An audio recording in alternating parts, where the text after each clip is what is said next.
కర్తవ్యం దైవమాన్వికం. ఏంటి మనోడు ఎరట్టేస్తాడు అనుకుంటే శ్లోకం పాడుతున్నాడు ఏంటి? అతను ఫస్ట్ అలాగే స్టార్ట్ చేస్తాడు సార్. గోవిందా ఇప్పుడు స్టార్ట్ చేయమంటావా? స్టైలే స్టైలే స్టైలే స్టైలే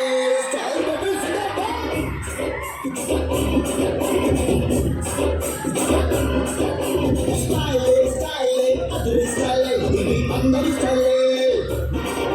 స్టైల్ అప్పల రాజుడో స్టైల్ అప్పల రాజుడో రాజుడో రాజుడో రాజుడో రాజుడో జమ్మప్పల రాజుడో జమ్మప్పల రాజుడో ఆడడో ఆడడో లోపల ఇంకోటి ఆడిస్తుంటాడు అందులో నీతో ఐటమ్ సాంగ్ పాడిస్తుంటాడు. అంతే అంతే అంతే అంతే అంతే మావాడు అంతే అంతే అంతే అంతే అంతే. తర్వాత ఏమైంది? తర్వాత ఏమవుతుంది? ఆ మరుసటి రోజు మా ఏరియాలోకి ఐశ్వర్య వచ్చింది.